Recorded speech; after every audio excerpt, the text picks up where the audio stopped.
ওই তুই বাইরে আমি পারিব না। তুই বাইরে কইতেছি আরে না না, আমি পারিব না। তুই আরে বাইরে আরে, আমি কইতেছি পারিব না। বাইরে কইতেছি আরে আমি বাইরে মা, ও মা, আব্বা।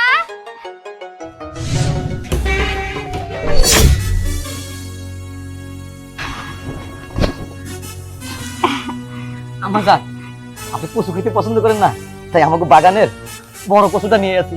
আপনি সুন্দর করে ভাজি করে ভর্তা করে খাইবেন।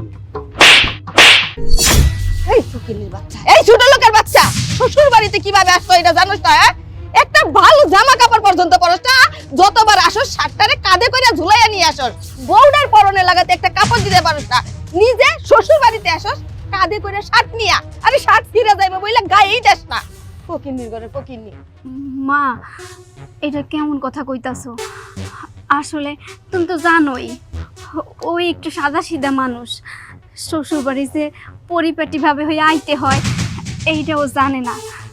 ও মনে করে যে এইটা ওর নিজের বাড়ি, আমার বাপের বাড়ি, তাতে কি হয়েছে, এইটা তো ওরও বাড়ি। আর তুমি ওরা এইভাবে কথা শুনাইতেছো।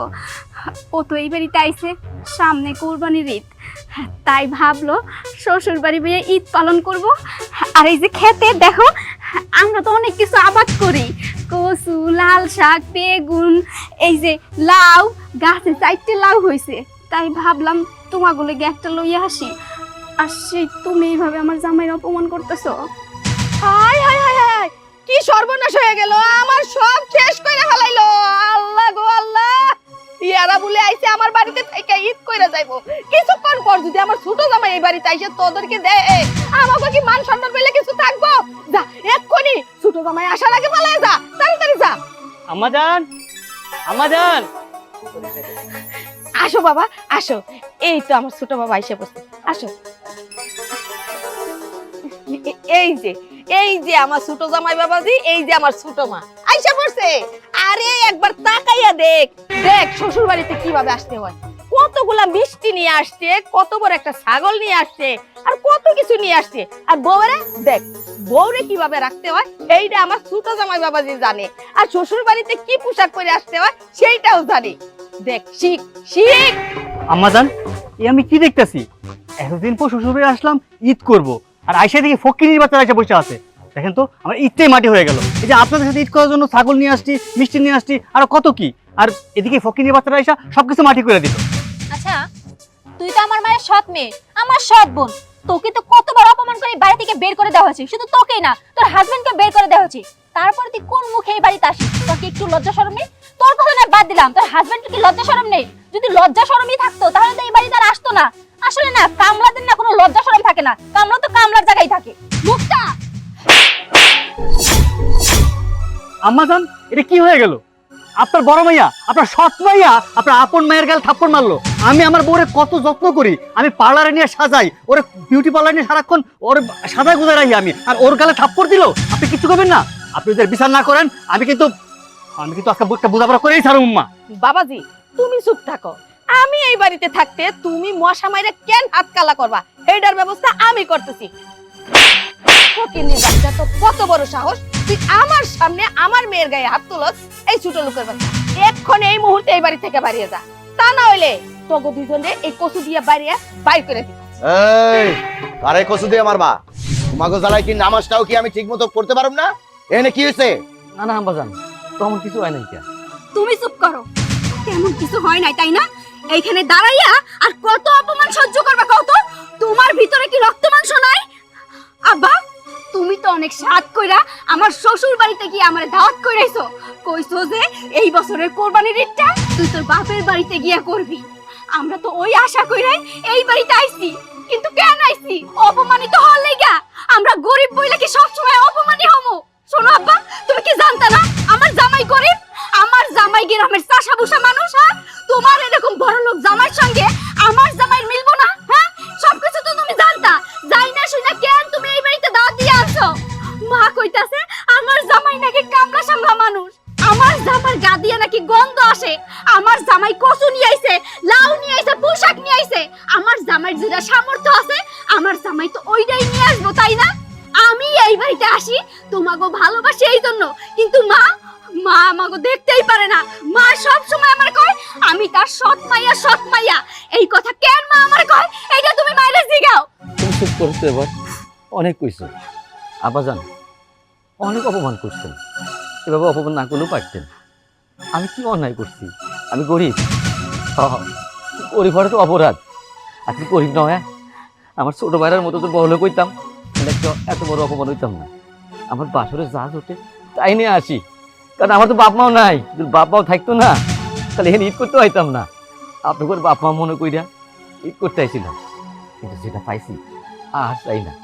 উর্মি, আমি ওটা দিতেছি, তোমাকে আর কখনো বলবো না চলো তোমার বাবার বাড়িতে যাই, আর কোনোদিন বলবো না।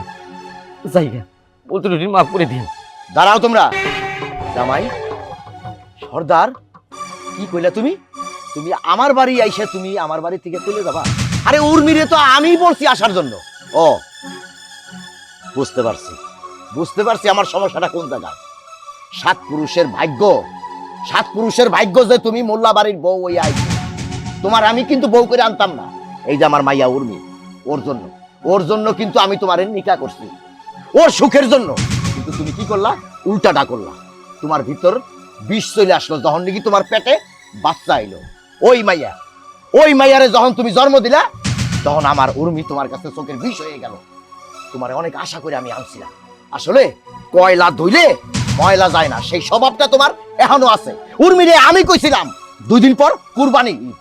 আমি তাই চাইছিলাম যে আমার উর্মিরে আমি এই জায়গায় ঈদ করাবো জামাই সহ। ঠিক আছে, তোমার মাইয়া হয়েছে, তোমার মাইয়ার জামাই আইছে, সমস্যা কি? ও আমার সর্দার চাষা বসা, তাই না? আরে আমার সর্দার সরল সোজা লোক, ওর মতো এরকম হাজারে একটা ছেলে হয় না। ও ক্ষেত খামারের কাজ করে, ওর কাছে সেরকম অর্থ নাই, কিন্তু ওর সম্পত্তি আছে। ক্ষেতের থেকে কচু নিয়ে আইছে, লাউ নিয়ে আইছে, শাক নিয়ে আইছে তোমারে খাওয়ানোর জন্য। আর তুমি কি করলা? উল্টা দিয়ে সেই কচু তুমি আমার জামাইয়ের গায়ে হাত দিতে চাও, তাই না? আর তোমার এই যে টেডি মাইয়া তুমি জন্ম দিছো না, দেখো তোমার এই মাইয়ার কি পোশাক হয়ে আছে। আর আমার মাইয়া ভদ্র, আমার মাইয়ার জামাই, আমার মাইয়ারে নতুন শাড়ি কিনা দেয় নাই, ঠিক আছে, কিন্তু তুমি তাকায় দেখো তো তোমার মাইয়ার দেখা যাইতেছে মডার্ন মাইয়া তৈরি করছো, বিয়া দিছো একটা মডার্ন জামাইয়ের কাছে। তুমি কি সুখ চাও না? হ্যাঁ, 2 দিন পর বছর মোটা ঈদ, আমি সবাইরে নিয়ে ঈদ করব। মোল্লা বাড়ি সুখের একটা ঈদ হইব তার মায়া গনিয়া। আর তুমি এখানে একটা কি করতেছো? কেসাল শুরু করে দিছো সতীনের মাইয়া দেখে, হ্যাঁ, মাইয়ার জামাই দেখে। তোমার আমি ঈদ করাইতেছি, দাঁড়াও, ঈদ করাইতেছি তোমারে। থাক আব্বা। কেন থাকবো?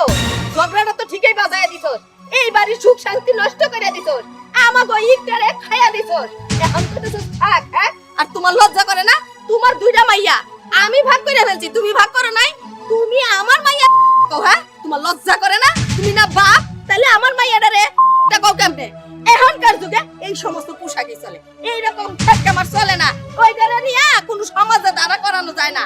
এই যে দেখো, আমার মাইয়ার জামাই ছাগল নিয়ে আসছে, কত মিষ্টি নিয়ে আসছে।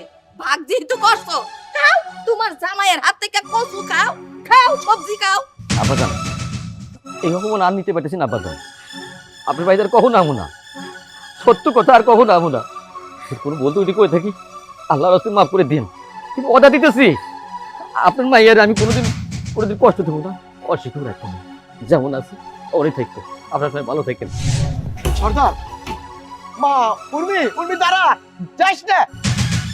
আমার বড় মাইয়া আর আমার বড় জামাই যখন ঈদ করতে পারলো না এই মোল্লা বাড়ি, তাহলে তুই থাকবি কেন?